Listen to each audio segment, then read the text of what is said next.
OTAs are commencing with the Cincinnati Bengals, and we've got a lot to talk about. I am Anthony Cosenza with CincyJungle.com and the Orange and Black Insider Bengals podcast coming at you live. Yes, a few minutes later than maybe expected by some, but good to be with all of you talking some Bengals football, talking about all kinds of different things. We're going to do a little bit of a different format on this one as opposed to other Happenin headline shows.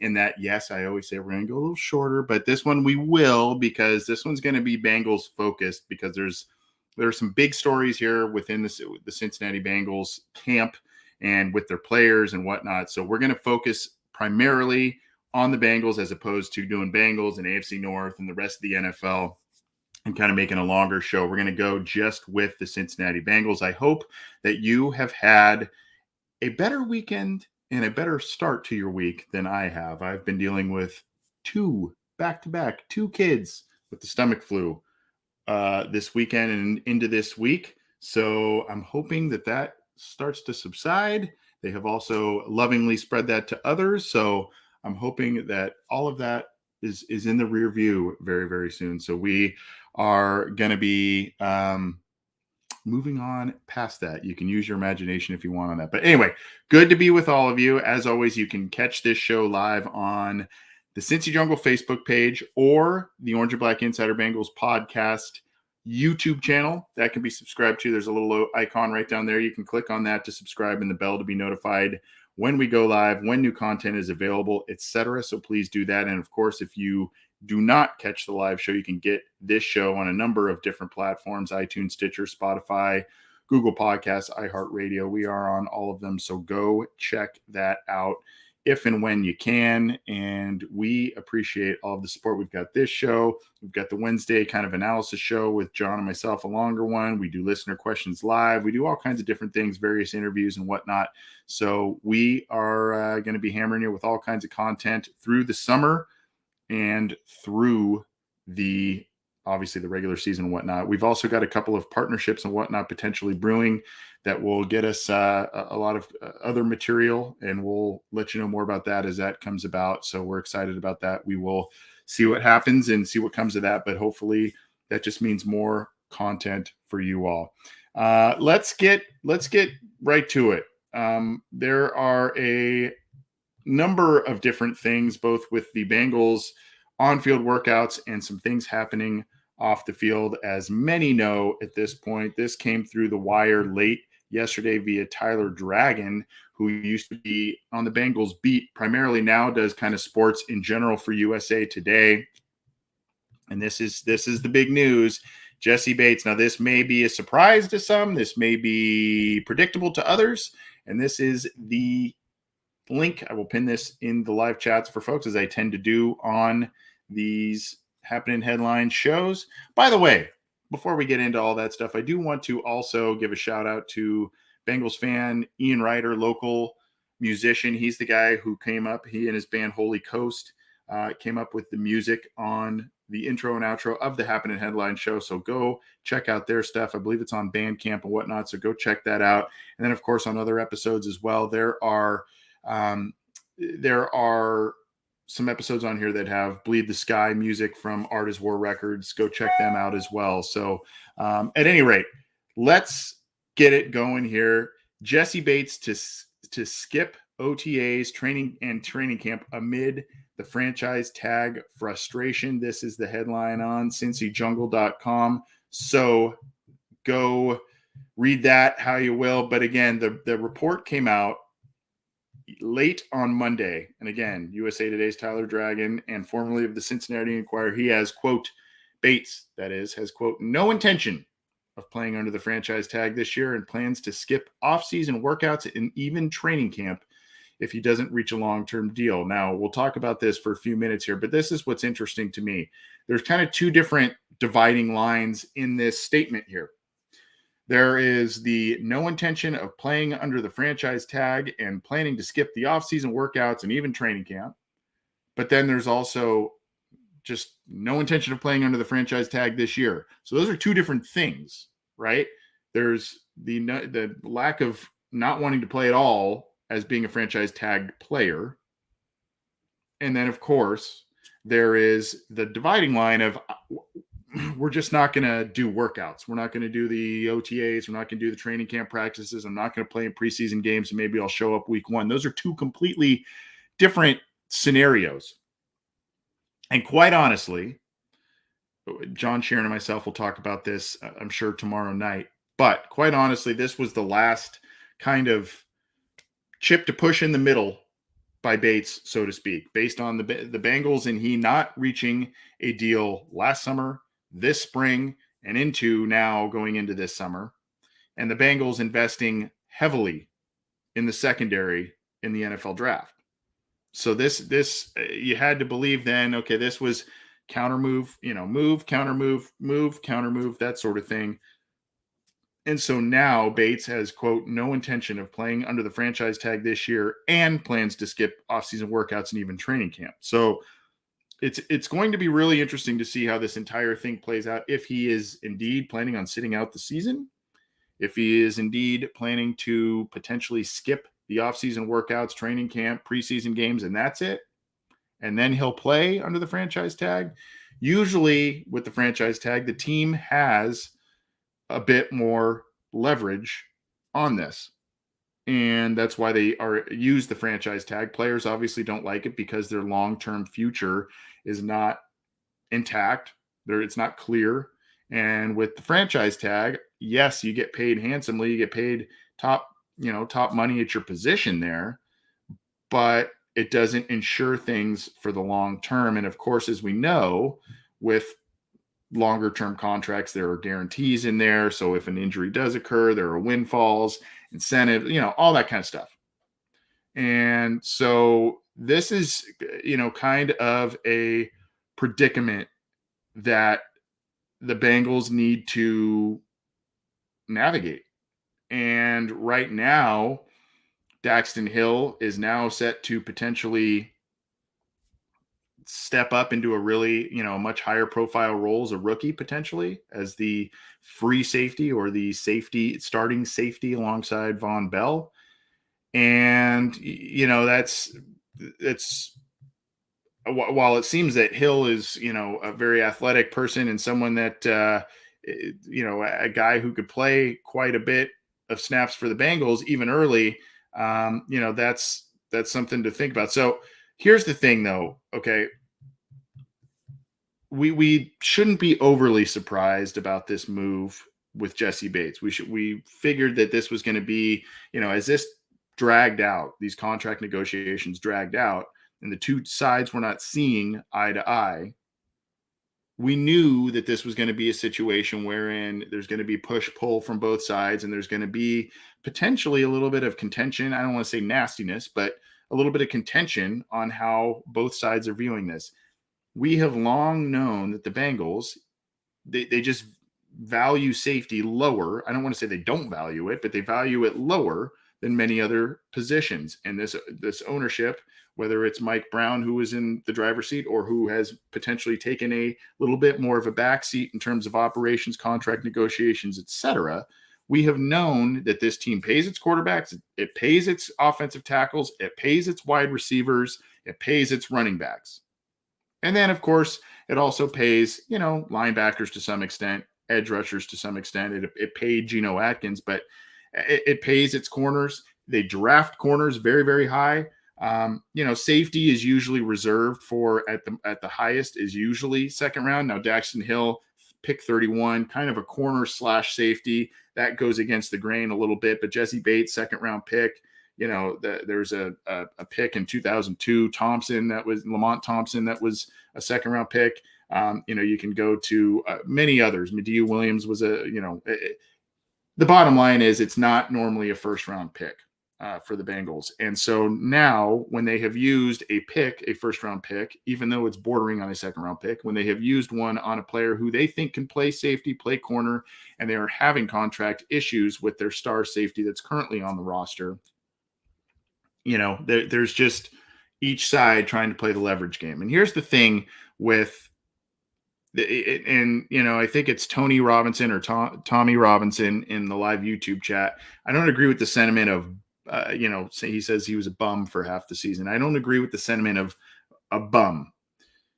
he was average to above average in the regular season and outstanding in the postseason. And I've said this a bunch of times. John Sheeran and myself have said this a bunch of times. And this, I don't mean to slight Bates because he's a very good player, but here's kind of the truth of it. When you look at his performance every season, there are tales of 2 seasons within a season with Jesse Bates. And that is usually, either first half, really strong start, and then kind of tapers off at the end, vice versa. Or in the case of this season, regular season was kind of middling, and the postseason he was absolutely outstanding.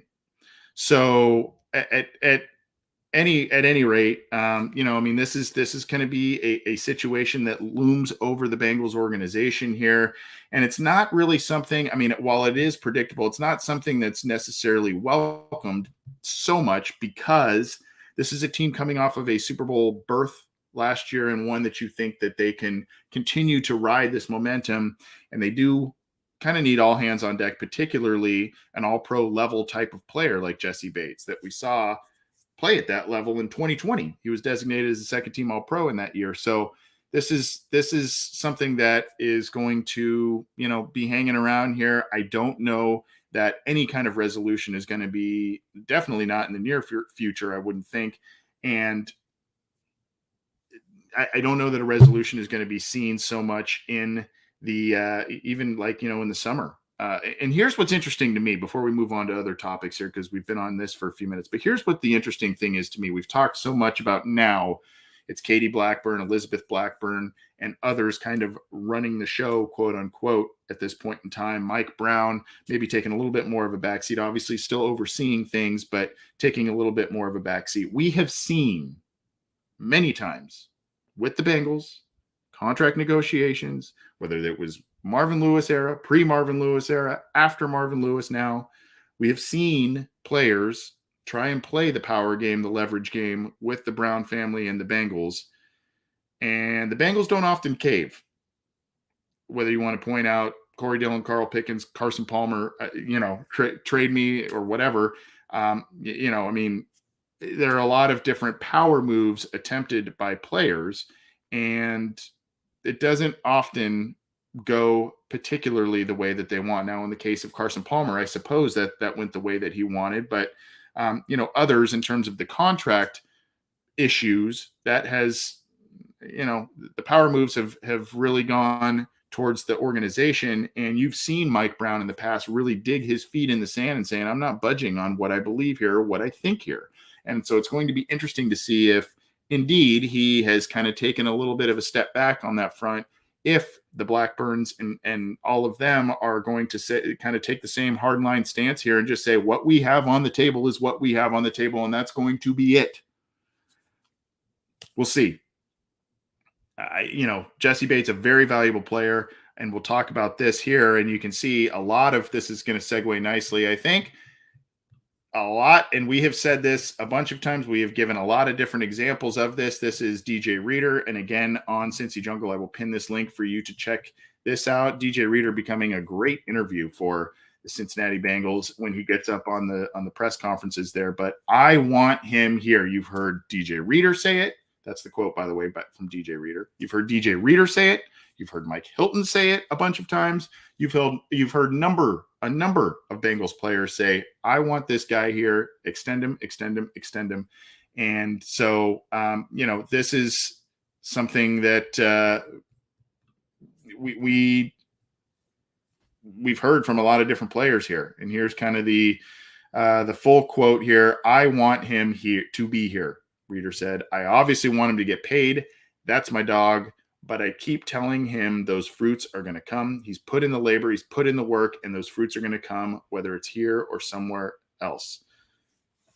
I think he's in good spirits, but nobody, I wouldn't say, wants to be played with. But when you've done something and you feel like you've put that work in, you want to be rewarded for it. I feel like what he did in the playoffs spoke for itself, how much of a leader and through the middle, and somebody who comes up and he plays in big games. He's out there and more there. There's that's via Jay Morrison. We also had one through Richard Skinner also, who kind of relayed some of those quotes as well. Here's the deal. And again, when I go back to the consistency issues potentially that we note with Jesse Bates, it's not just Jesse Bates being inconsistent. You can go back to some of those seasons and say the defense was not playing up to the level that it was last year under Lou Anarumo. And you can go to the Terrell Austin debacle in 2018. You can go through 2019 where the team was just decimated by injuries in a lot of different places and the roster was not. So, I mean, there's also the surrounding talent issue. And now you have the surrounding talent. You've got many of those high profile free agents that the Bengals have brought in on the defensive side of the ball saying, I want this guy here.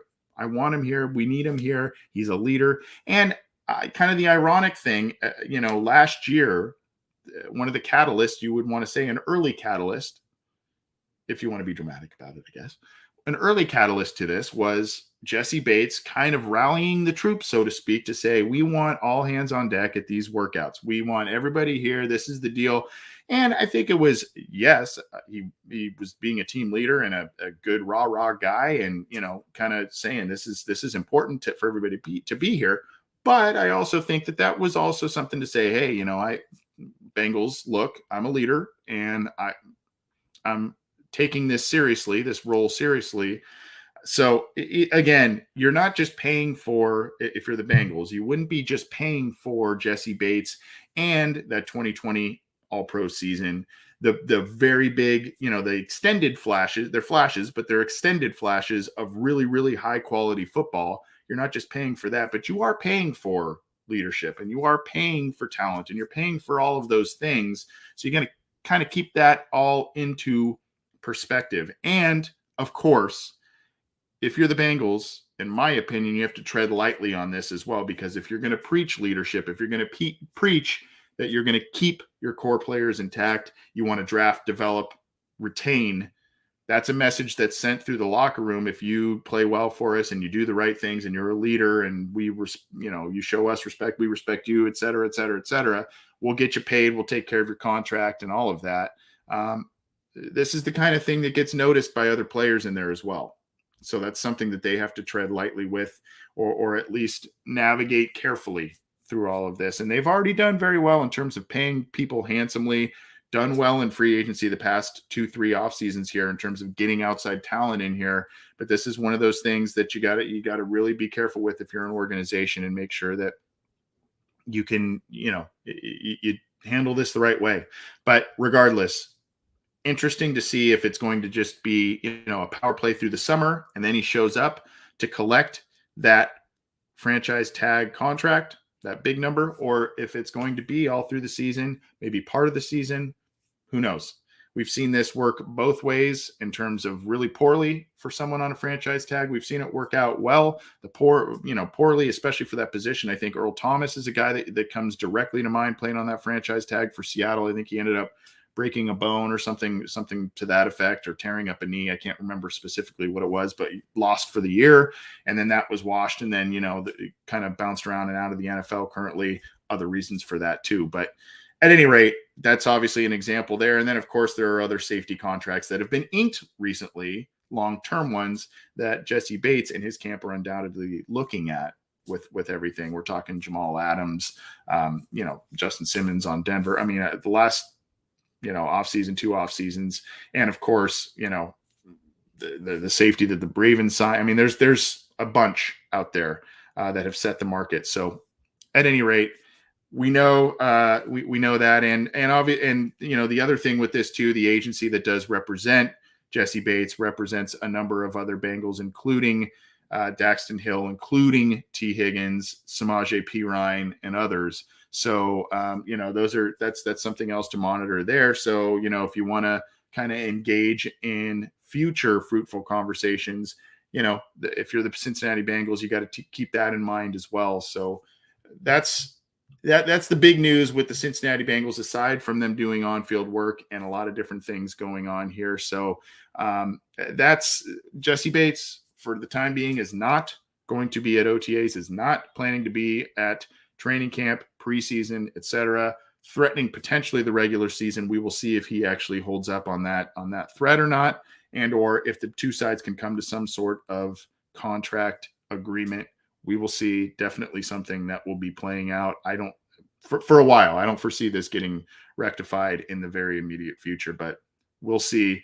Again, kind of a little bit of a dark cloud over the Bengals as they try and move forward and repeat as AFC champions, if not further. And of course, the other thing to keep in mind too, just to kind of put a bow on the Bates talk, the other thing to keep in mind with it too is just the fact that, the Bengals do have a number of high profile stars now, including Higgins. Again, I just mentioned him with the same agency.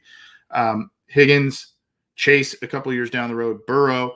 I mean, you've got, and now these free agents these outside free agents that you sign to big contracts, they'll all of a sudden be coming up. Von Bell, DJ Reader, etc. Their contracts will be coming up pretty soon here. So, there are a lot of different things to take into account here from a number of different angles. So hopefully the Bengals take care of this in the best way for the team, but also, you do want Jesse Bates to be respected and taken care of, but it's a business side of football. And that's kind of the bottom line with it. Let's keep moving on from the Jesse Bates talk. I saw someone ask this in our live Facebook chat, Joseph Ossai. And this is a little bit of, again, there's going to be some bad news first. Then I'll say I'll tell you and show you some good news. Joseph Ossai had another surgical procedure recently. So this is from Jason Markham on CincyJungle.com and via Paul Dehner Jr. of The Athletic. Here is the link to that. And you can see here, Zach Taylor said, Joseph Ossai had another procedure done, quote, to help the process and will be, quote, a couple more weeks on the side. And the continued quote is, he's certainly on track to be able to play in training camp and be able to do some good things for us. A guy who quietly is kind of one of the more important players coming on this roster this year. And you could talk, of course we've talked about, the rookies and, the guys who stepped up in a big way last year, Trey Hendrickson, more on him in a minute, and others, but Ossai getting that rotational pass rush and just what he flashed in training camp and in that one preseason game, you hope that he comes back with a vengeance and plays very, very well. So he had another procedure done. And this is the other one I'll show you, Ben Baby's tweet, Ben Baby of ESPN. I'll show that in just a second, which is good here. But Ossai is just one of the more intriguing players here in the Bengals camp, and a guy that they really need to step up here. But he had a meniscus injury, in case you did not remember, and I will give you the more official Ben Baby tweet. And of course, I gotta stress this, as I always do, go follow all of the great Bengals beat men and women who covered the team. Go obviously follow Cincy Jungle, but there are other great Bengals websites and blogs out there. Of course, we're talking, Sports Illustrated All Bengals with James Rapine and his great team. You got Stripe Hype out there. Of course, I mentioned Cincy Jungle, but, of course, Jay and Paul with The Athletic. You've got Kelsey and Charlie with the Cincinnati Enquirer. You got Mike Petraglia. You got Ben Baby of ESPN. I mean, many, I'm sure I'm forgetting some, but please go follow all of them on Twitter. They provide valuable information, valuable insight, as always. And so many of them have been kind to this show and many other podcasts. So we can't thank them enough for all the information they share and the appearances they make. Go support what they do for sure. And on that note, I'm going to share Ben Baby's screen cap here, and this is just a quick tweet here. This is Ben Baby showing Bengals defensive end Joseph Ossai. He is running sprints here, so that is good news after having that second procedure. Here it is right here, looking, I don't know if that's absolutely 100%, but that's pretty high intensity there. You can see there on the practice field running some good sprints. So even with the additional procedure that he supposedly had, he's out there doing some running and sprinting. And, at this point too, just ease him back in, let him get some time in training camp and preseason and what, you just ease him back in. This is going to be a valuable guy, even if he's not a starter per se this next year. This is going to be a valuable guy going forward. And, just let's I don't think we need to be like, hey, go full go, Joseph. Right now, I think it's a good pace that the Bengals are taking with Joseph Ossai, and it's good. Again, a little bit of bad news with the additional procedure, but good news showing that he is doing some sprints and running around on the field there. So thanks to Ben Baby and many others on the coverage there. Let's keep this rolling here on the Happening headlines. This is a great article. And again, spotlights many of those great beat writers that I just mentioned on cincyjungle.com. I will pin that here. This is the 2 takeaways from Tuesday's practice at Bengals OTAs, courtesy of my man John Sheeran, the guy in the co-captain seat here for this show. And so here's another big piece of news that came across the wire here. Ben Baby reported that Trey Hendrickson is not at today's practice, but this seems to be something that not only was expected by Zach Taylor and company, but is not necessarily a contract situation or anything of that nature. But this is Pro Bowl defensive end Trey Hendrickson. This is Jeremy Fowler of ESPN following up on Ben Baby's report. Pro Bowl defensive end Trey Hendrickson is expected to miss OTAs while training on his own and spending time with family, per a source. He plans to report for mandatory work. Mandatory work, of course, training camp and other elements down the road. So not a holdout there, but just not showing up to the OTAs. And, we all know the OTAs is the optional but heavily recommended, or whatever you want to call it there. So when people miss that, some people kind of freak out a little bit there. But, again, not a contract situation. Trey Hendrickson expected to miss OTAs, and coming off an outstanding season is Hendrickson, one of the better free agency signings that the Bengals have made in recent history. And really, they've kind of knocked it out of the park for the most part. Aside from the Trey Wayne signing, really, they've really knocked it out of the park on the outside free agency front. A lot of different clips from Joe Burrow, and he had some great sound bites on here. There's you see here from our guys Ace and Zim, who have started the Cincinnati podcast there, but talking about simple as that, winning mentality. But basically, Joe Burrow said something to the effect of, we don't accept losing. They're not happy about the fact that they just got to the Super Bowl and didn't win. And oh my, was there a really,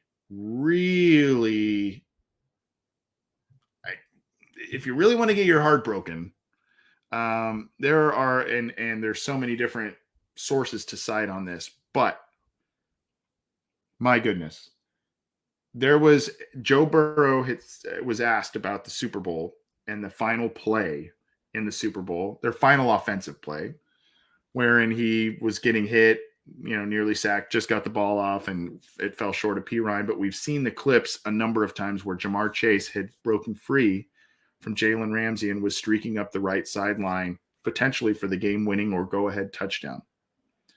And in that, Joe Burrow intimated in his press conference on Tuesday that was an audible he called. He checked to that play because he knew that Chase was going to potentially be open or have a one-on-one situation or something to that effect, and be able to potentially hit that big play when they needed it, and he just didn't have enough time.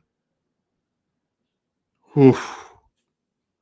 Talk about just dagger to the gut. I mean, I when I heard that, when I saw that, and you can find that a lot of different places. I think Ben Baby related. I think Lindsey Patterson related. I mean, it's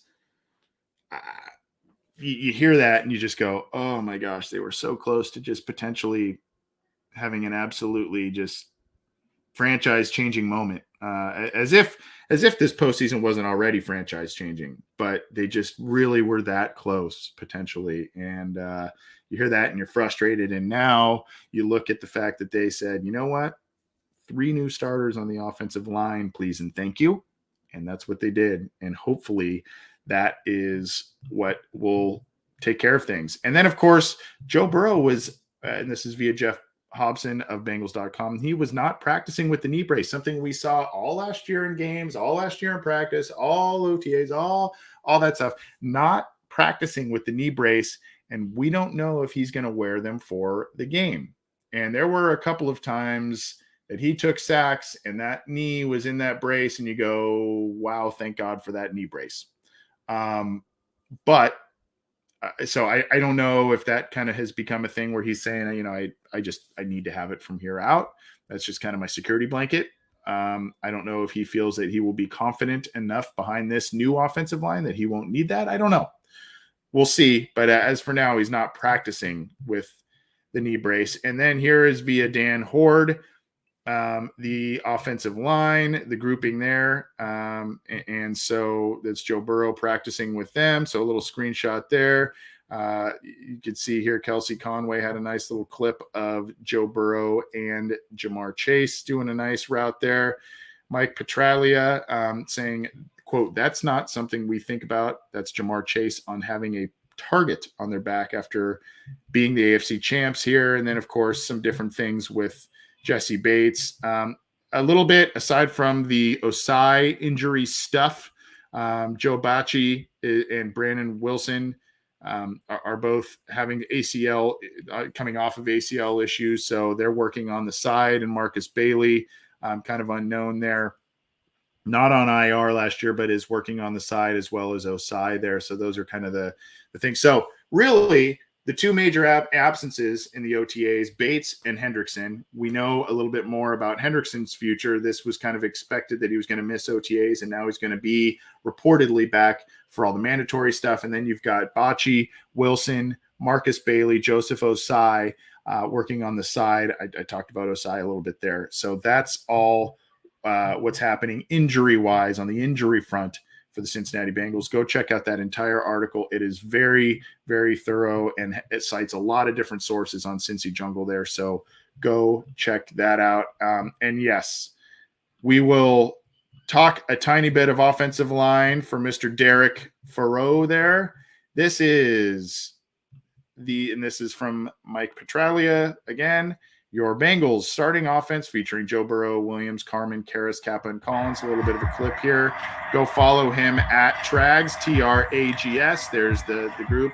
And yes, Jackson Carman is the current starter right now on that offensive line. And yes, Ted Karras, as we know, the Bengals did not go after a center in the draft or go after the J.C. Treader or anything like that. Karras is their starting center right now, and that's where he is. So new lineup there, pretty exciting to see. And again, you got to go follow all of these great beat writers, coverage men and women of the Cincinnati Bengals who provide us with such great clips, videos, all this kind of stuff. I won't play this video here, but you can get the full 45-second interview clip again from Mike Petraglia. Quote, "Potential without hard work means nothing." That is new right tackle Lael Collins on the Bengals reworked offensive line. So they know they have the potential to be very, very good, but it means nothing if they don't actually work hard and try and obtain that potential. And of course, really, aside from, a potential Super Bowl hangover, maybe, God forbid, injuries, what have you, the team improved its major glaring weakness and then some on defensive side of the ball, et cetera. So it's hard to sit here and say, wow, this team's in really sorry shape coming off a Super Bowl appearance. No, they seem improved. That's why it's a little shocking that a lot of folks are kind of more down on the Bengals. And they're not down on them, but they're not as high on them as, the Buffalo Bills and so many other teams. I don't know. But at any rate, that is some sights, sounds, images, videos, quotes, all that kind of stuff from Bengals OTAs, and all of that stuff is on Cincy Jungle, and all of it is, you can find the content on Twitter if you're on Twitter there by following a lot of those great beat writers, or again, get your coverage on cincyjungle.com. Let's keep it rolling here. We've got a few more Bengals things to get to. We've already hit 35 minutes, and this is why I wanted to do Bengals only on this one, because it's a little longer and there's a lot to get to. Maybe we'll do another episode of just the AFC North and just NFL. We'll see here, but let's keep this rolling. And again, we'll look at a Cincy Jungle article, and this is Pro Football Focus grades for the Bengals offseason. And I think was this Drew Garrison? Yeah, Drew Garrison, my boy, typed this one up here. And look at this here, the offseason grade, A. Free agency grade, good. Draft grade, B+. And the quote, the Bengals offseason strategy this year could be taught in a clinic. They just made the Super Bowl, but knew they needed to overhaul the offensive line. Rather than pay top of the market money to the best offensive linemen they could find, they spread their investment in multiple tier 2 free agents in the first hours of free agency. Guard Alex Kappa and center Ted Karras represented 2 clear upgrades. They had the patience to wait Dallas out and then recruit Lael Collins to play right tackle without surrendering a draft pick to make it happen. Yes, that was genius. That was genius. And we all wanted them to trade. Do you remember? We were so impatient. Trade for Collins. And they played it out, and they won the waiting game. All of a sudden, 4/5 of the Bengals' offensive line is in good shape, giving the team flexibility to draft any position that was going into the draft. And then that led to draft picks such as Daxton Hill, a versatile defensive back out of Michigan. Hill lined up primarily in the slot for the Wolverines, but nobody's quite sure where he fits in Cincinnati's secondary. We kind of talked about that with the Bates thing, because the team now has that luxury of just adding good players and piecing it together later. Go read the rest of that there. Wow. You got to like that. Big. If you're a big PFF person, then you got to like those grades there. A couple more, and we will hop out of here. In case you have not heard, we went over the schedule. We went over all that stuff. And in case you have been living under a rock, the Bengals open the season at Paul Brown Stadium against the Pittsburgh Steelers. And wouldn't you know it, that the Bengals are favored by a touchdown over the Steelers. When does that happen? I mean, go back to the Marvin Lewis era. When did that ever happen? My God. Bengals open as a touchdown favorite over the Pittsburgh Steelers. And here you go. I think it also depends on, who you're talking. I mean, obviously this is DraftKings. So it depends on what you're talking about here, but here's the spread, 6.5 right now. So they are, projected to potentially beat the Steelers. And it's not that big of a stretch based on what transpired in those 2 games last year with Pittsburgh, nor is it that big of a stretch when you look at it and you wonder what's going on with the Pittsburgh Steelers quarterback position. I still think, as I've said a bunch of times, you can't ever count out the Steelers. You can't ever count them out. They're going to be in the mix. We know that. But this is an opportune time for the Bengals to potentially to play them, to face them, especially at home, because they may be out of rhythm of sorts in terms of the quarterback play. They may not have all the pieces coming together yet. And the Steelers are always kind of a late season run type of team. They seem to kind of gain momentum as the season goes on when the games are more important.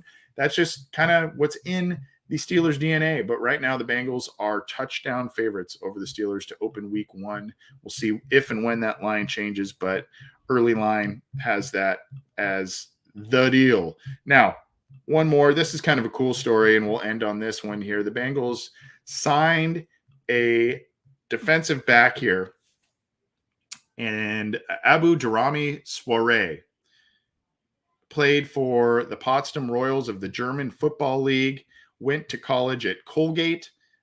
Smaller guy, 5'9", 172, but came in as one of those camp invites and made the most of it. And is a guy that, impressed the coaches and,